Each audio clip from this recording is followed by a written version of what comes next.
অত্যন্ত অত্যন্ত সংক্ষিপ্ত একটা লাইভ। লাইভটা দুদিন আগেই করার কথা ছিল, যেহেতু সমস্ত মেম্বারদের নিয়ে মিটিং, কোর মেম্বারদের নিয়ে মিটিংও সম্পন্ন হয়েছে আমাদের, কিন্তু আনফর্চুনেটলি লাইভটা করা হয়নি এবং সেই লাইভটা আজকে করতে হলো। মোটামুটি দুটো বিষয় একটু ক্লিয়ার করতে চাইছি, তো দুটো মেন বিষয় এবং তার সঙ্গে কয়েকটা সাব পয়েন্ট আছে।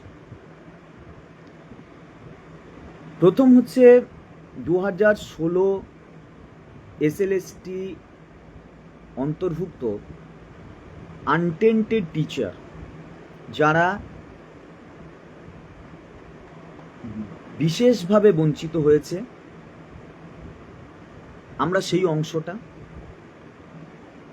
সাম্প্রতিক সুপ্রিম কোর্টের যে হাস্যকর জাজমেন্ট, সেই জাজমেন্টের নিরিখ বা সেই জাজমেন্টকে সামনে রেখেই আমরা একটা হত্যাযজ্ঞে অংশগ্রহণ করেছিলাম, কিন্তু তারপরেও অনেক রকমের আমাদের আশঙ্কা, অনেক রকমের ভয়, সব কিছুই আছে।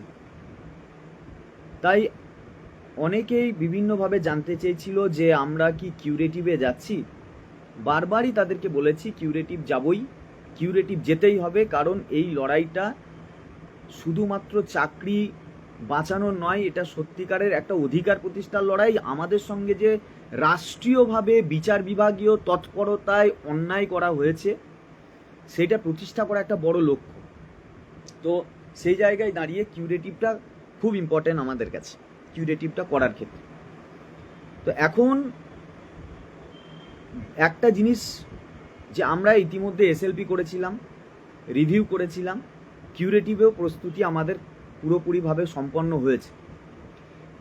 কিউরেটিভের ক্ষেত্রে আগে অন্যান্য ক্ষেত্রে কি হতো, একজন এওয়ার থাকতো, এওয়ারকে দিয়ে আমরা প্রথমে এসএলপি করাতাম, এসএলপি সাবমিট হতো,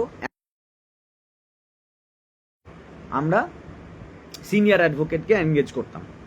এটার ক্ষেত্রে বিষয়টা পুরো আলাদা।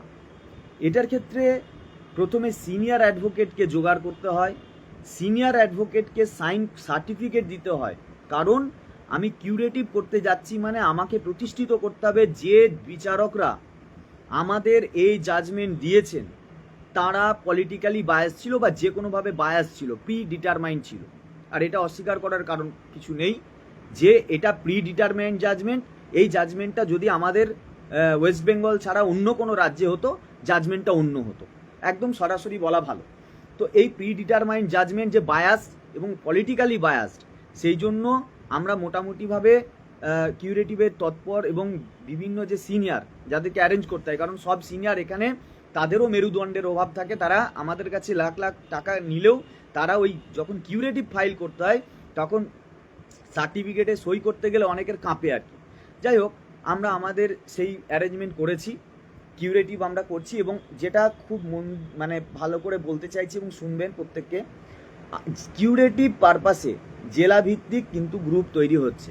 আপনারা প্রত্যেককেই আপনাদের যারা জিএলআর দায়িত্বে ছিলেন সেই জেলার নেতৃত্ব আমরা আরেকবার নামগুলো রিপ্লেস করে সুন্দর করে দিয়ে দিচ্ছি। জেলার দায়িত্বে থাকা ব্যক্তিত্বদের সহযোগিতায় জেলা ভিত্তিক কিউরেটিভের যে টিম মানে গ্রুপ, সেই গ্রুপটা তৈরি হচ্ছে।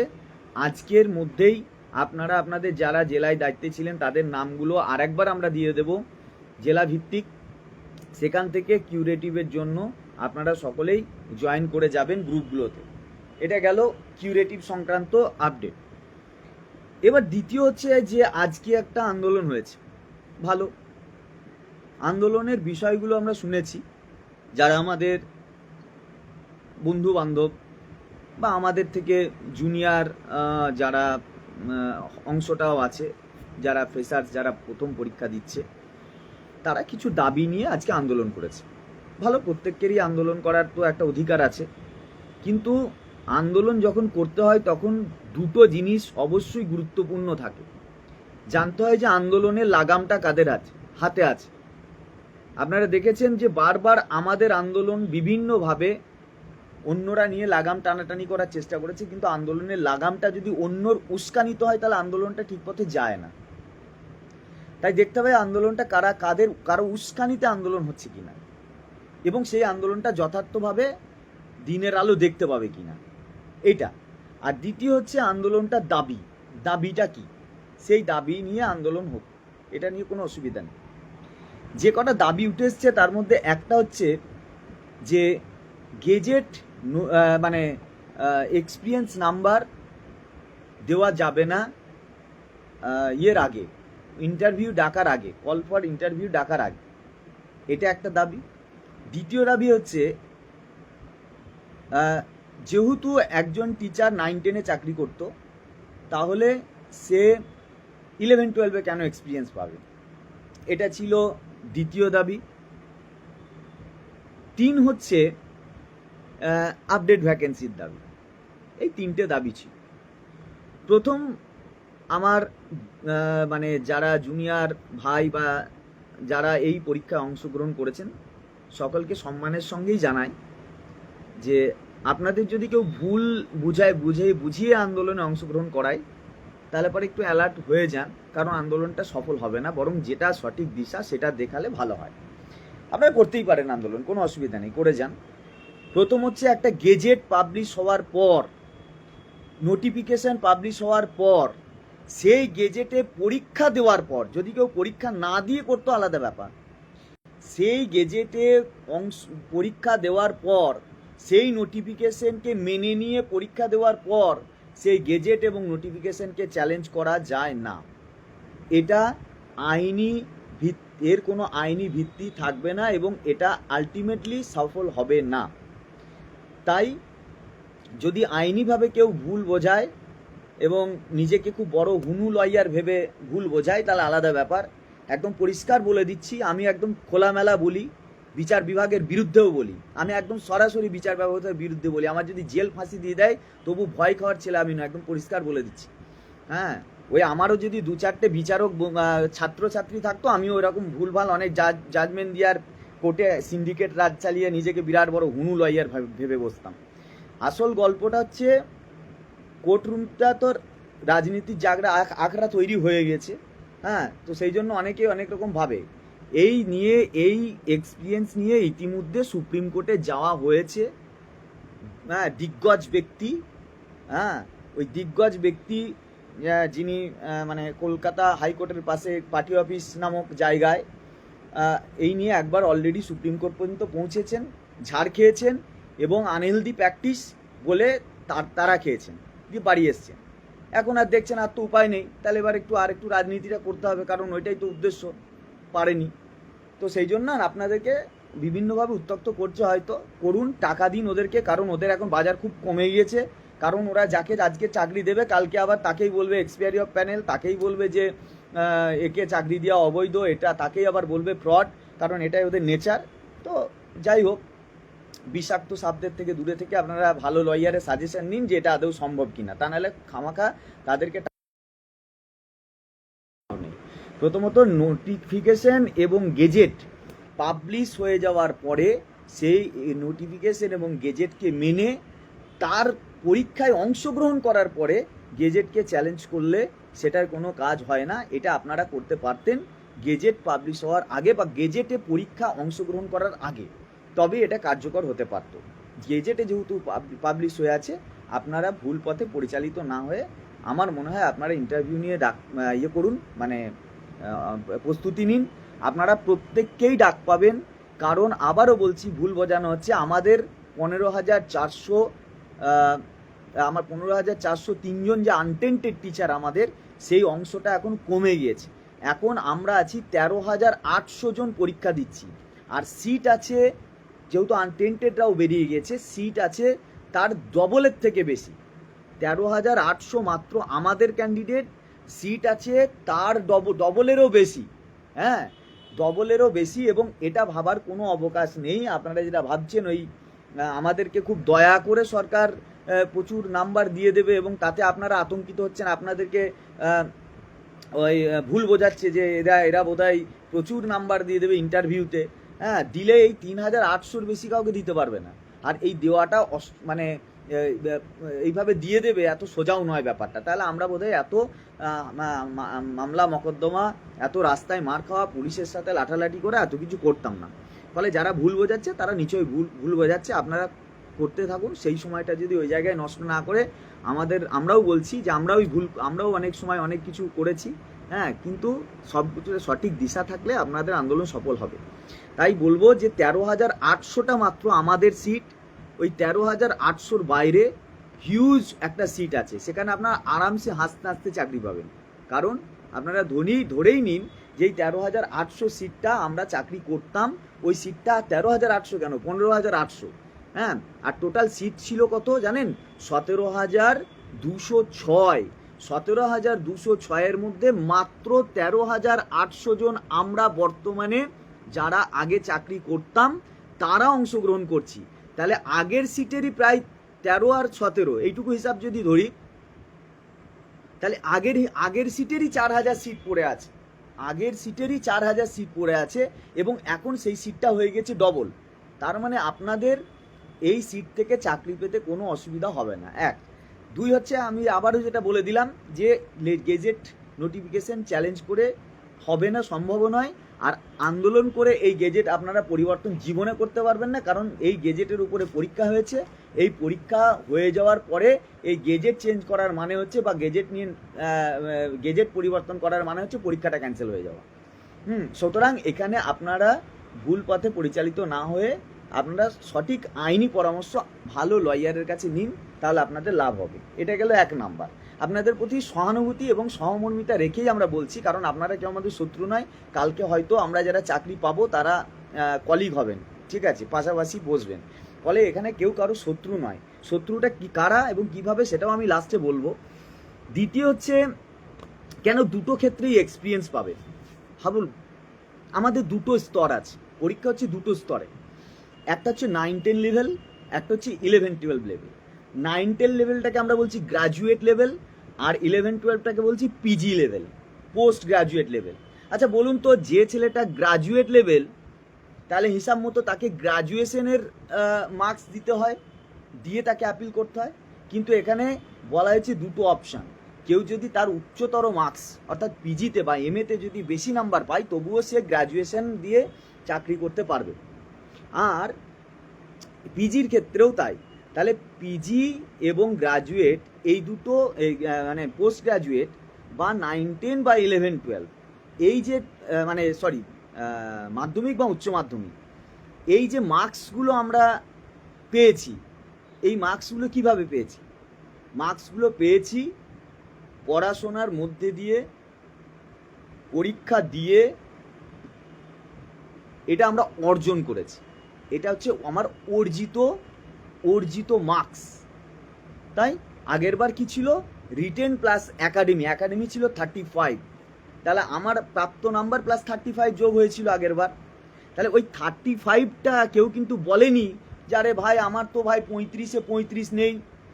অনেকে আছে, সবার আমাদের মতো 35 নেই। কেউ বলতে পারেনি ভাই আমার তো 35 নেই, আমি তো ভাই 30 পেয়েছি। তাহলে আগে আমি 55টা ঠিক করেছি, তাহলে 55টা ঠিক করেছি। আর যে ছেলেটা 55 ওই 30টা মানে 50টা ঠিক করেছে, তাহলে রিটেন একাডেমি যোগ হয়ে গেলে পরে তো দুটোই এক হয়ে যাবে। এটা সার্ভিস রুলস, সার্ভিসের নিয়ম, যে আমার প্রাপ্ত জিনিসগুলোকে, অর্জিত জিনিসগুলোকে আমার অ্যাড করার জায়গা আছে। সর্বভারতীয় ক্ষেত্রেও এই নিয়ম অ্যাপ্লিকেবল আছে। যদি কোনো লয়ার আপনাদের বুঝিয়ে থাকে যে এইগুলো মানে ভুল হচ্ছে, প্রথমে রিটেন প্লাস একাডেমি দিয়েই, প্রথমে রিটেন দিয়ে বা একাডেমি যোগ করলে, একাডেমির অন্তর্ভুক্ত কিন্তু এক্সপিরিয়েন্স মার্কসটাও, যেটা বিগত দিনেও মানে এর আগের যে সরকার, বামফ্রন্ট সরকারের আমলেও যে পরীক্ষা হয়েছে, সেখানেও কিন্তু এক্সপিরিয়েন্স মার্কস ছিল। এবার এই এক্সপিরিয়েন্স যে মার্কসটা, সেই মার্কসটাও কিন্তু অর্জিত মার্কস। অর্জিত মার্কস যেমনভাবে একাডেমি অর্জিত মার্কস, তেমনভাবে এক্সপিরিয়েন্সও অর্জিত মার্কস। তাই এই অর্জিত মার্কসটা যখন পাচ্ছে, চাকরি করে, তার মানে সেই ছেলেটাও যেমন অর্জিত মার্কসটাকে 9-10-এর ক্ষেত্রে ইউজ করতে পারবে, 11-12-এর ক্ষেত্রেও ইউজ করতে পারবে। তো এই একাডেমিকটা এক্সপিরিয়েন্স মার্কসটা সে কিন্তু দু জায়গাতেই ইউজ করতে পারবে, কারণ এক্সপিরিয়েন্সটা টিচিংয়ের। এবং এবার এক্ষেত্রে অনেক প্রশ্ন আসবে যে ভাই তাহলে পারে যে প্রাইভেট স্কুলে করছে, যে এখানে করছে, তাহলে সেগুলো কেন পারবে না, সেগুলো কেন পাবে না? মূল বিষয় হচ্ছে সেগুলোর অথেন্টিসিটি কি আছে। অথেন্টিসিটি এটাই যে ওর তার মানে যে কেউ যে কোনো মুহূর্তে যে কোনো বেসরকারি স্কুল থেকে সে কিন্তু এই ধরনের সার্টিফিকেট কিনতে পারবে, কিন্তু একটা সরকারি স্কুল থেকে সে এই ধরনের কোনো সার্টিফিকেট কিনতে পারবে না। তার জন্যই একদম পুরো সিস্টেমেটিক ওয়েতে, যেখানে কোনো রকম চ্যালেঞ্জ হওয়ার সম্ভাবনা নেই, সেই অনুযায়ী কিন্তু এটাকে তৈরি করা হয়েছে। ফলে এই যে এক্সপিরিয়েন্স দুটো জায়গায় পাওয়া বা না পাওয়া, এটাও হবে না। আবার একটা জিনিস উঠে এসছে, 2016 পেলে পাক, কিন্তু অন্যরা পাবে না। এটা হয়তো হলে আমরা সব থেকে বেশি খুশি হতাম, কিন্তু আইনি দিক থেকে এটাও কিন্তু সম্ভব নয়। তাই যেটুকু আইন সিদ্ধ সেই অনুযায়ী যদি আন্দোলনটা হয়, তাহলে সেই আন্দোলন সফল হতে পারে। এইগুলো কিন্তু সব গেজেট মানে আইন, সেখানে পাস হয়, রাজ্যপালের সিগনেচার থাকে, সেই আইনটা কিন্তু চেঞ্জ করা সম্ভব নয় পরীক্ষার পরে। আরেকটা জিনিস সেটা হচ্ছে এই ভ্যাকেন্সি আপডেট, এটা সম্ভব। ভ্যাকেন্সি আপডেটটা এর ক্ষেত্রে কোনো রকম কিন্তু গেজেট ভায়োলেশনের সম্ভাবনা থাকবে না। ভ্যাকেন্সি আপডেটটা সরকার অতিরিক্ত নিয়োগ করতে পারে, কারণ ওটাও ওই গেজেটের উপরই, গেজেটের যে প্রসেস সেই প্রসেস অনুযায়ী কিন্তু যেতে হবে। তার ফলে এটা কিন্তু সম্ভব। তাই যেগুলো সম্ভব সেইগুলো দিয়ে গেলে আমার মনে হয় সেটাও কিন্তু গ্রহণযোগ্য হতে পারে। আদারওয়াইজ সেগুলো গ্রহণযোগ্য হবে না, যেগুলো ভুল হচ্ছে। হ্যাঁ, আরেকটা জিনিস যে এইগুলো আসলে কি, এইগুলো আসলে শ্রেণী নির্মাণ কৌশল। আমরা যে সমাজে থাকি সেই সমাজে অজস্র শ্রেণী তৈরি করা হয়। যখন আমরা পাকে পড়ে গিয়েছিলাম, আপনারা একটা জিনিস দেখুন, এক্ষেত্রে আমি ডাক্তারদেরকে স্যালুট জানাই, যে যখন অভয় আন্দোলনটা হয়েছিল তখন সমস্ত সিনিয়র জুনিয়র ডাক্তাররা কিন্তু রাস্তায় নেমে এসেছিল, কিন্তু আমরা আমাদের টিচারদের পাইনি। কারণ আমরা খুব ভালো করে, আমরা নিজেরা যে প্রফেশনে আছি আমরা জানি, যদি সমস্ত প্রফেশনদের মধ্যে সবথেকে বেশি সংকীর্ণ চিন্তাধারার কোনো প্রফেশন থাকে এবং যারা একেবারেই আত্মকেন্দ্রিক একটা গোষ্ঠী, তাদের সিংহভাগ যদি দেখা যায়, তাহলে আমরা জানবো যে টিচারদের থেকে বড় আত্মকেন্দ্রিক গোষ্ঠী আর একটা অংশও আপনি গোটা সোসাইটিতে পাবেন না। যে ইউনিটিটা ক্ষেত মজুরদের মধ্যেও আছে, যে ইউনিটিটা আপনি ব্যাংকিং সেক্টরের মধ্যে আছে, সেই ইউনিটিটা টিচারদের মধ্যে নেই। হ্যাঁ, তো এই জন্যই এইরকমভাবে শ্রেণী বিভাজন হয়। এই যে আপনারা ভাবছেন, এই যে আরেকটা জিনিস বলার নয়, এই যে দুদিন আগে সুপ্রিম কোর্ট একটা জাজমেন্ট দিল যে সমস্ত টিচারদেরকে টেট পাস করতে হবে। আমরা খুব খুশি হয়ে গেলাম, তার কারণ যে ওই টিচাররা আমাদের বলেছিল যে 2016 তোমরা আবার পরীক্ষা দাও, পরীক্ষা দিয়ে আবার যেত। হ্যাঁ, আমরা যেমন খুব বিক্ষুব্ধ হয়েছিলাম, এটা যেমন সত্যি। আর তারপরে যখন টেটটা চাপিয়ে দিল, তখন এবার সবার মুখটা চুপসে গেল, সত্যি। কিন্তু মজাটা আমরাও পাচ্ছি, আমাদের বেলায় মজাটা ওরাও পাচ্ছে, ওদের যখন আমাদের ঘটনা ঘটছে।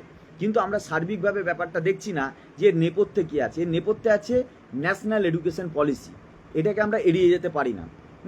এই ঘটনাটা কি ঘটছে কেউ বুঝতে পারছে না। আজকে ওদেরকে টেট পাস করতে হচ্ছে, কালকে আমাদেরকে যদি আমরা চাকরি ফিরেও পাই কোনো না কোনোভাবে, তাহলে পরে আমাদেরকে বলবে প্রত্যেক বছরে তুমি একটা করে পরীক্ষা দিয়ে তোমার কোয়ালিটি চেক করো।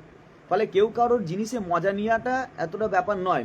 মজা আমরা সবাই সবার ক্ষেত্রে নিতে পারি, কিন্তু যেটা মজা নেওয়ার বিষয় সেটা মজা নিতে পারি। কিন্তু এখানে একটা বুড়ো শিক্ষক যার বয়স হচ্ছে 45 বা 48 বছর, তাকে আবার টেট পাস করতে হবে, এটা তো ভ্যালিড পয়েন্ট নয়। এটাতে আমরা খুশি হচ্ছি, কিন্তু আমরা একে অপরের এই খুশি যদি না হয়ে যদি এই শ্রেণীগুলোকে ঐক্যবদ্ধ করা যায়, তাহলে পরে ওই নোংরামিটা যেটা বিচার বিভাগের তৎপরতায় রাষ্ট্র তৈরি করছে, সেটাকে ভালোভাবে বন্ধ করা যাবে। তো এইটা আমরা করতে পারছি না।